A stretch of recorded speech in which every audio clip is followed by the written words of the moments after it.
Capitalismo, ahorro y trabajo duro.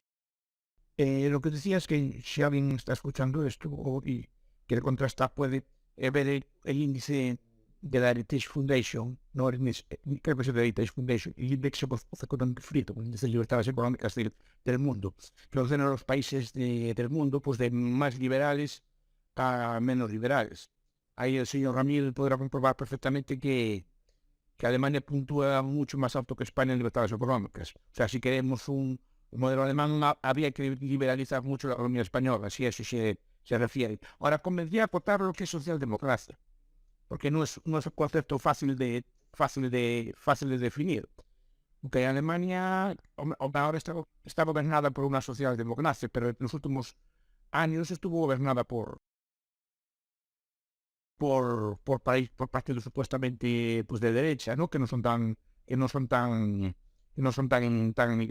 digamos, tan socialdemócratas como dice, y después, cuando gobernó Scholz, sus programas fueron muy criticados en el ámbito de la socialdemocracia mundial porque eran muy liberalizadores. De hecho, liberalizó bastante el mercado laboral, entre otras cosas. Si el modelo alemán es el bueno, eso implicaría que en España hay que liberalizar muchas cosas, entonces estaría de acuerdo, y efectivamente, y ser mucho más sensato con el gasto público. Si es así, pues bienvenido sea.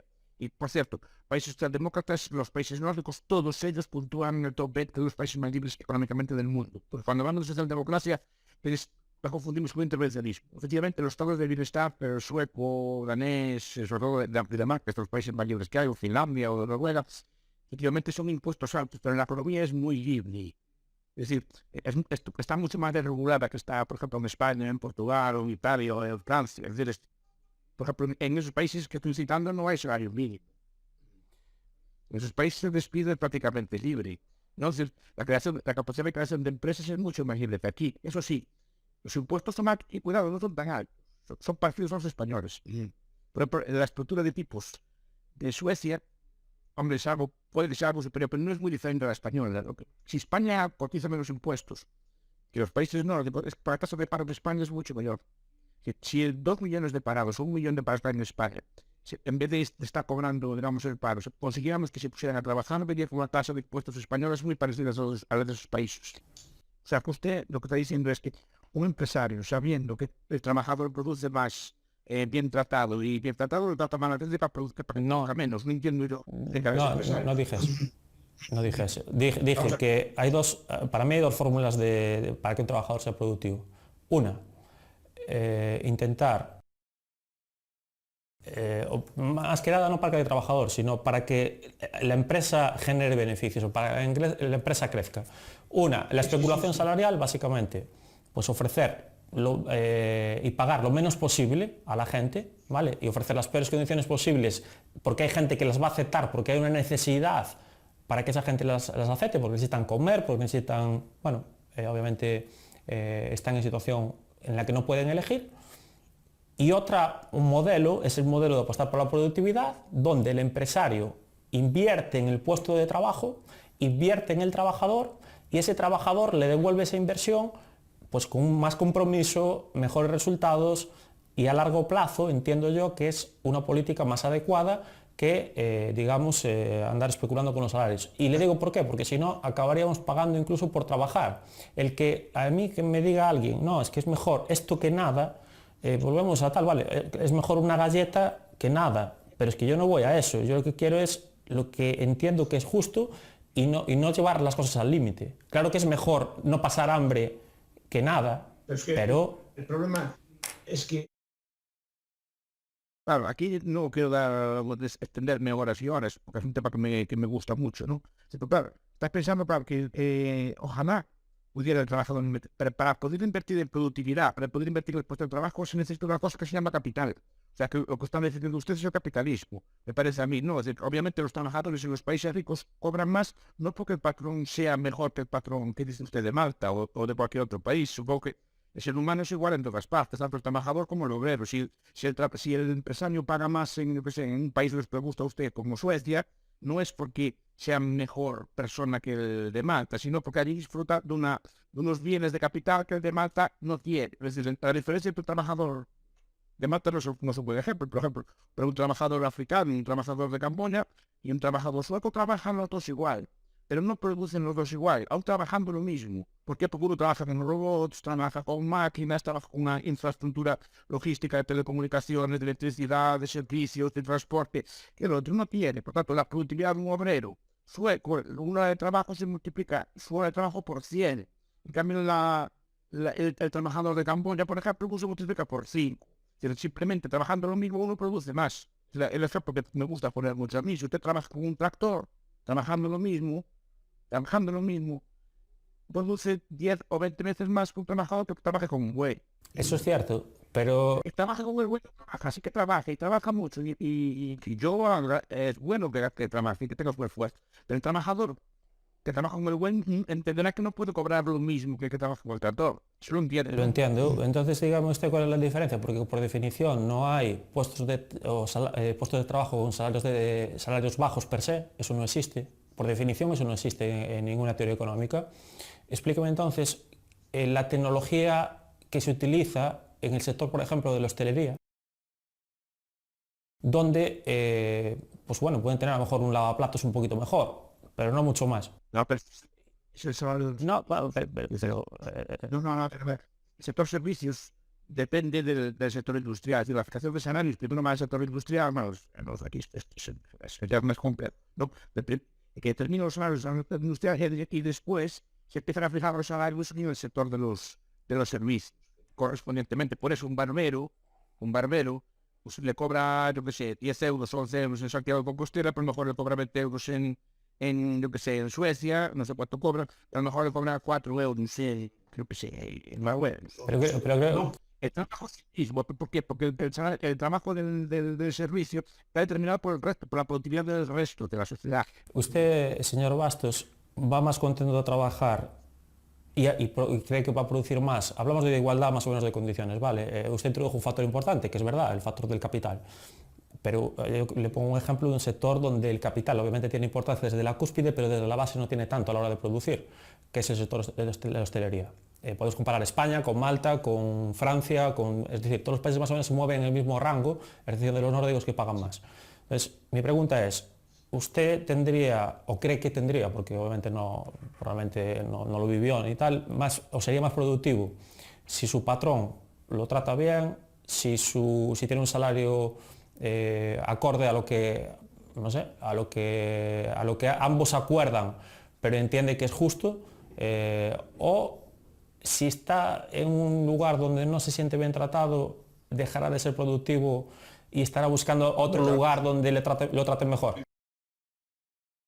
Si a mí me tratan mal, me tratan a par, no me dan las condiciones que yo entiendo, pues intentaré cambiar. A mí no soy igual de productivo, por lo tanto, lo está diciendo que la lógica de cualquier parte vamos a tratar bien. Pero no, es que esa puede ser la lógica, pero desgraciadamente, y se lo digo con la experiencia mía, no es así. Desgraciadamente hay muchos patrones que no entienden eso, no son capaces de entender eso, entienden solo de a corto plazo, el número del corto plazo. Entonces, ¿qué hacen? Especulan y dicen, bueno, este trabajador me sale en tanto, vale, este se me va, me viene otro. Le pongo el sector como ejemplo, hostelería en Malta, porque esto ocurría mucho. La gente en los hoteles rotaba todo el tiempo.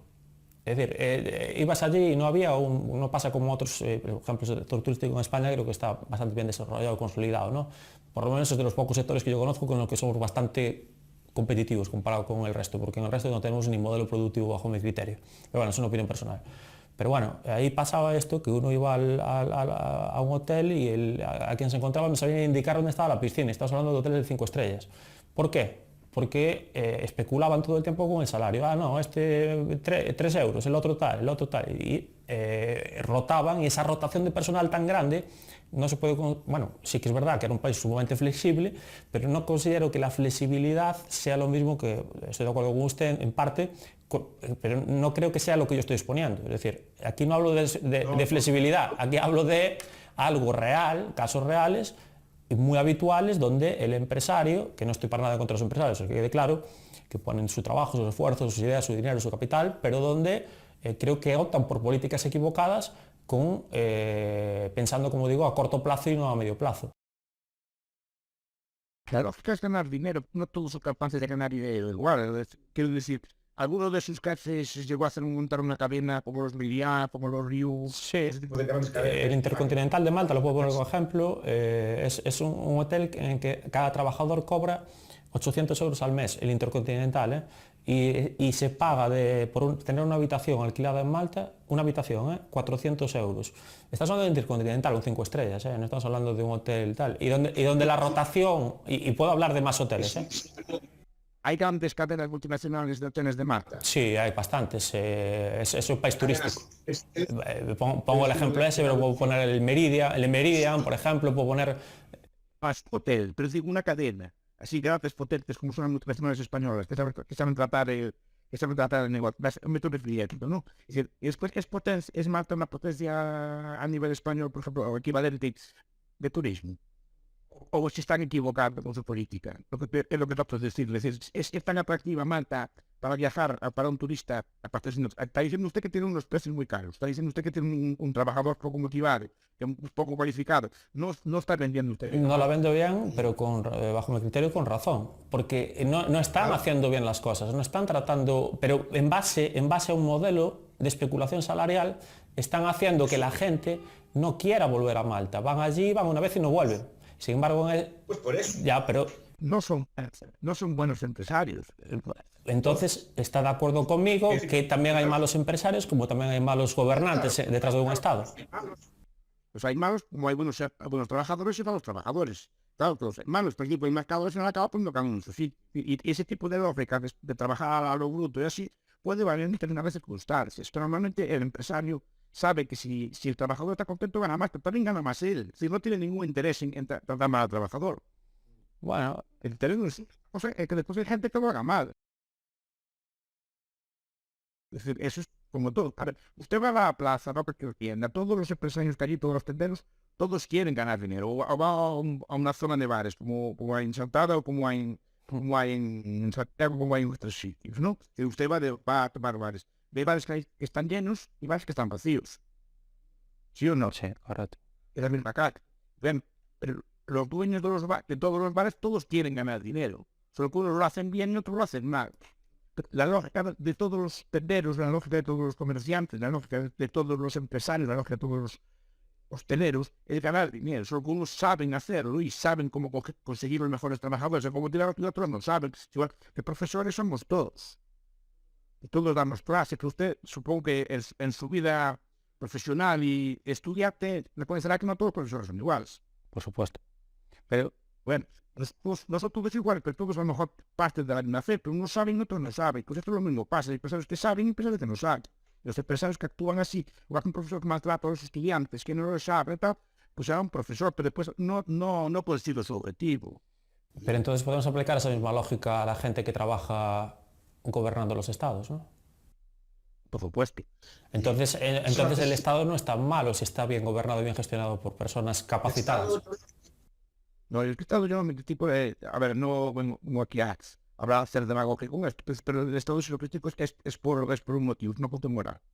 Es un acto que monopoliza la violencia y que basea sus actos en actos violentos. Que existe, madre, que no lo va a echar fuera. Existe que en el sentido de que existe, que ese grupo de personas está organizado, sí, que está creando unas funciones y que crearía ciertos problemas a acabar con él, sí. Pero yo entiendo que en mi lógica me gustaría intentar un tipo de forma de organización social que no tuviera que recurrir a la violencia para financiarse. ¿A qué se refiere con violencia para financiarse? A ver, hay un libro de Weber, el problema de la autoridad política, que creo que demuestra muy bien, ¿no? Que todo Estado necesita usar la fuerza para financiarse, directo e indirectamente. Bueno, pero yo no digo que el Estado sea la panacea, solo digo que hay estados que hacen las cosas... Es una... vale, y se intenta que sea lo mejor posible, también entiendo, y tampoco voy a decir aquí demagogia ni llamar a la gente a la lucha ni así, simplemente me gustaría pensar que puede existir algún tipo de forma de organización social que no recurra a la violencia. Los mercados también recurren a la violencia y usted los defiende mucho. La venta de armas es uno de los tópicos que tengo aquí apuntados. Fabricar en armas, por ejemplo, una ametralladora es como fabricar una lavadora. Efectos técnicos, no es mucho más complicado. Y es un poco fabricar un tanque, hombre, más complicado, pero es como un tractor muy sofisticado, con una máquina de construcción muy sofisticada. Es decir, en principio, técnicamente no debe ser mucho más complicado fabricar un tanque o un armamento, un arma que fabricar una lavadora, una batidora o cosas por el estilo. Es una fábrica con sus técnicos, cosas por el estilo. Lo que pasa es que las armas, ¿quién demanda las armas normalmente? Sobre todo las armas pesadas, aviones y cosas por el estilo, ¿no? Entonces, no creo que sea la industria de armas que genere las guerras, sino que como la gente quiere guerra, por desgracia, por ejemplo, Estados o sea, ya no quiero entrar en esa consideración. Como a la gente le gusta pelear, pues se fabrican armas para que a la gente le gusta pelear. Si no nos gusta pelearnos, no compramos armas. España, por ejemplo, hace tiempo que no compra grandes dosis de armamento, porque es un país pues, relativamente pacífico que no se mete en muchos líos. De hecho, se está viendo ahora con la guerra de Ucrania que España pues, no tiene un armamento muy especialmente poderoso. Que hace tiempo que no hace grandes compras de armas. Simplemente no porque no nos quieran veterar, sino porque los españoles no son cosas. Vamos a ver, para un fabricante de armas, ¿qué más suerte podría haber, por ejemplo, con una guerra entre Francia y Alemania o una cosa así, ¿no? Porque puestos a hacer una guerra, alemanes y franceses tienen más dinero para gastar en armas, por ejemplo, que los ucranios, o tienen más dinero para gastar en armas que los de Yemen. Si quisieran vender, si que causaban las guerras fueran los fabricantes de armas, habría guerras en los países ricos, no en los países pobres. Por pura lógica. Entonces, ¿será que no tiene tanta influencia en eso? Es una es un libro muy bueno, se llama Los cadáveres de la muerte, de Engelbart, que es un libro sobre que a usted le gusta, ¿no? Porque habla mucho. Obviamente que influyen, pero yo no creo que sea la venta de armas lo que causa las guerras. Las guerras, por desgracia, las causa el ser humano, no sé si es como ese de así, que le gusta pelearse o por gobernar eso o por lo que sea. Es decir, pero no creo que sea la venta de armas la causante. Repito, si fuera así, buscaría guerras entre países muy ricos que son los que tienen dinero para gastar. Los del Yemen, ¿qué arma van? Yo no dije que fuera la causante, pero digo que es obviamente un factor determinante la industria armamentística en una guerra. Eso creo que... Pero hay un mito como antes que las armas que tienen como más poder económico, más riqueza, pero repito que industrialmente un arma, un rifle o una ametralladora o una cosa, no es distinto de fabricante de consumo como otro cualquiera. Vale, pero Se hacen en una fábrica, se hacen en serie, les hacen obreros. Y repito, técnicamente no creo que sea más difícil hacer un rifle con una batidora, por ejemplo, o un robot de estos que andan por el suelo a limpiar, ¿no? pero yo me voy a la práctica, no a la técnica en este caso. La industria armamentística americana, usted lo sabe perfectamente, igual que la farmacéutica, son grandes financiadores de partidos políticos, de partidos estatales. Por eso yo les llamo estados empresa. Porque yo creo que hoy en día los estados, la mayoría de ellos, a excepción de algunos, por eso que yo considero socialdemócratas, o que yo considero que tienen un desarrollo del bienestar, un estado de bienestar bastante mejor desarrollado que otros, están, en fin, a merced de grandes empresas, que son las que gobiernan a las personas y por tanto el mercado a través de los estados está hoy en día, bajo mi criterio, gobernando a las personas. Obviamente, si John Biden accede al poder con el apoyo de Pfizer, le tiene que devolver el favor, ¿no? Si accede al poder pues cualquier gobernante con el apoyo de grandes cantidades de dinero procedentes de una industria, que obviamente técnicamente sí, será lo mismo producir una lavadora que un arma, pero desde el punto de vista de vidas humanas no tiene el mismo coste, pues tengo que devolver el favor. Entonces, ¿qué pasa? Que los estados empresas están participando y esas empresas tienen un peso demasiado grande y demasiado alto en las decisiones de estados que al final ponen por delante las vidas humanas o se las llevan por delante a cambio de dinero y de muertes. Por supuesto. Por ejemplo, contra la industria del armamento ya hablaron viejos libertarios, ¿no? Como Sigmund Melman, por ejemplo, en el Capitalismo del Pentágono, que es un libro que me encanta, explica cómo es. Pero es que el problema es que Melman y los libertarios, cuando hablan de la industria del armamento y el Estado, no los ven como algo distinto, sino lo ven como lo mismo.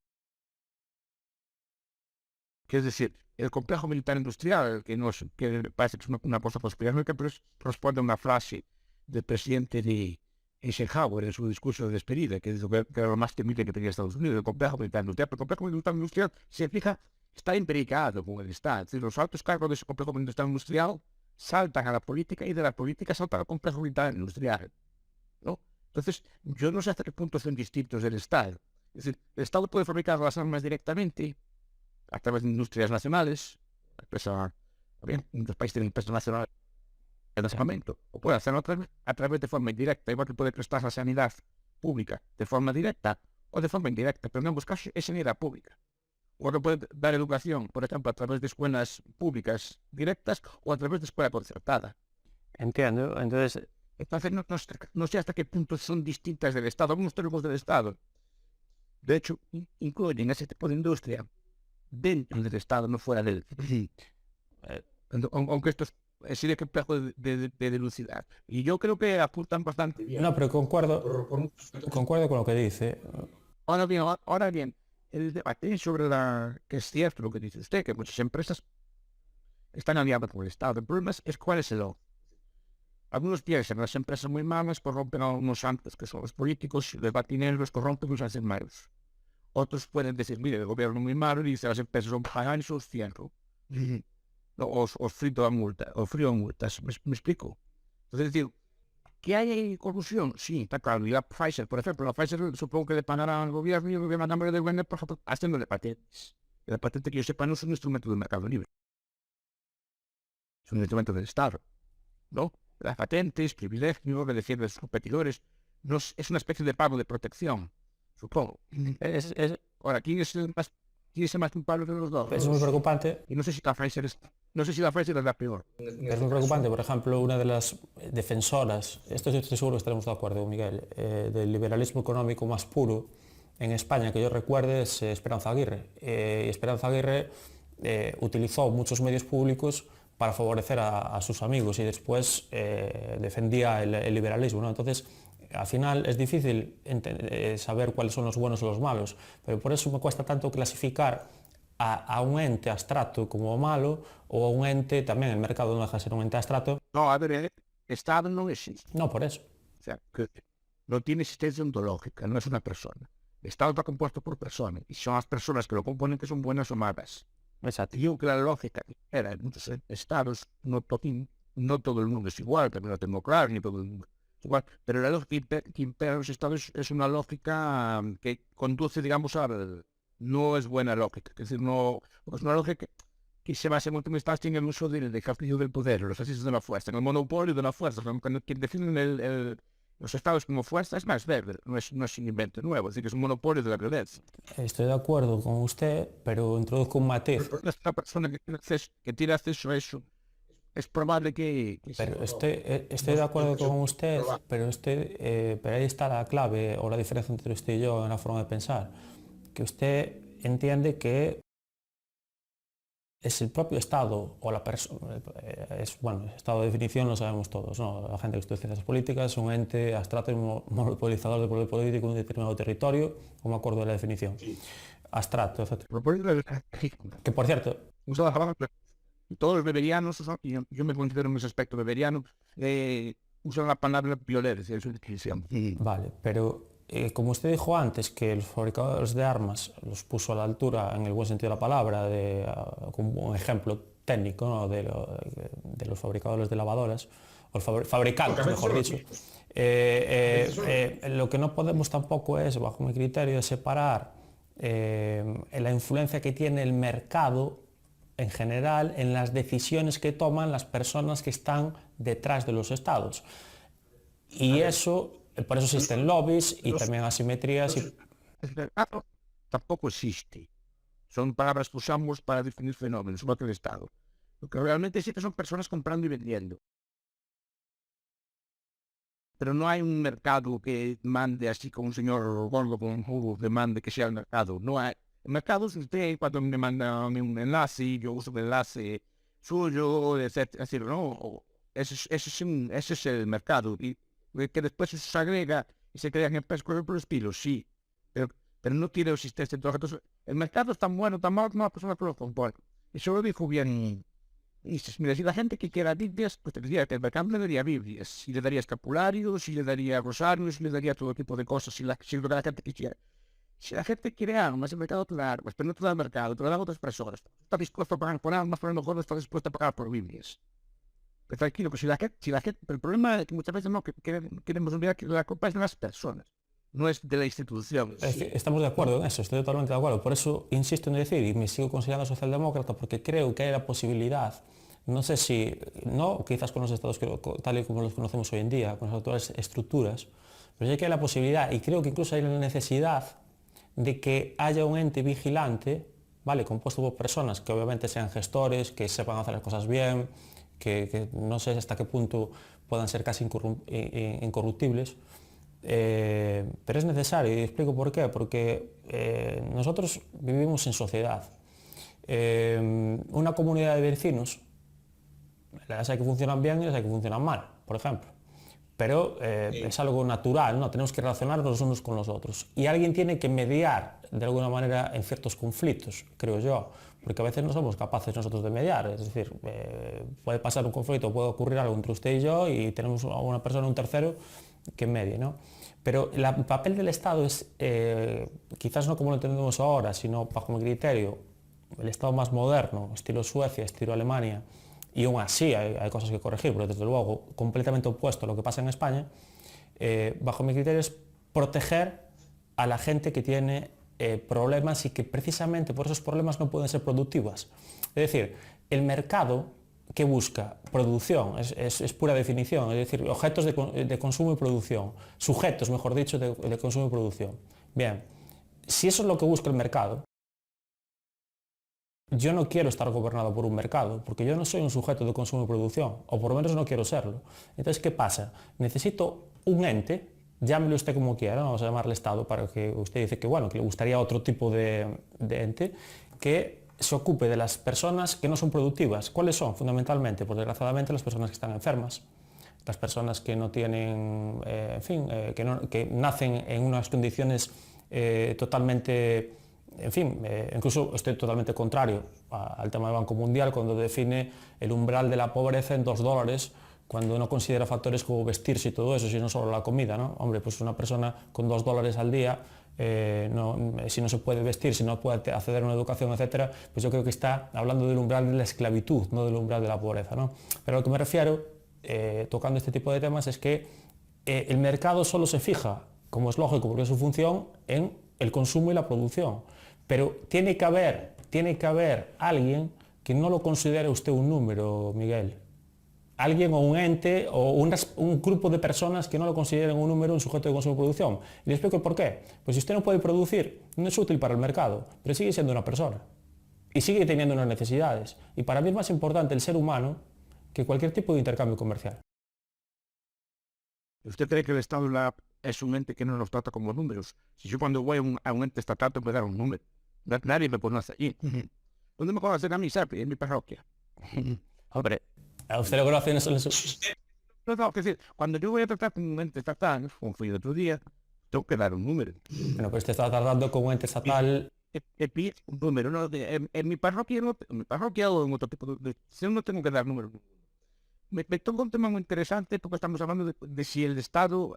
A ver, el Estado obviamente presta servicios de atención a los necesitados, esto es obvio, tampoco lo voy a negar. Y si lo desmantelara ahora, obviamente habría problemas con las personas. Ahora, el debate es el Estado, primero, la única fuente de atender a los necesitados, pobres, etcétera.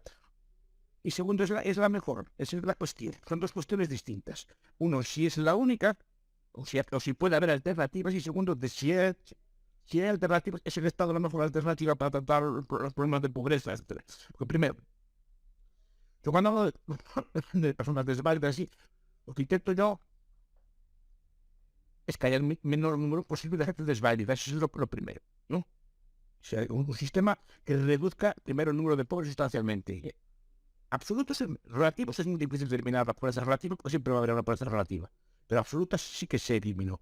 Segundo, eliminar, por ejemplo, el número de personas pues, incapaces, cosas por el estilo. Yo creo que, por ejemplo, los mercados, por ejemplo, consiguen. Yo estoy muy orgulloso porque tengo alumnos ciegos, ¿no? Pero gracias a la maquinaria capitalista, pues van a clase, pues tienen unas herramientas, y una persona que antes podría pasarlo mal es una persona perfectamente capaz, porque tiene unos lectores que le leen los libros, se los lee directamente de la máquina, le da el documento, se lo lee, tiene una serie de artefactos que les permiten trabajar. Yo veo que, por ejemplo, las maquinarias modernas, a través de, por ejemplo, un tractor moderno puede manejarlo cualquiera, hasta un anciano.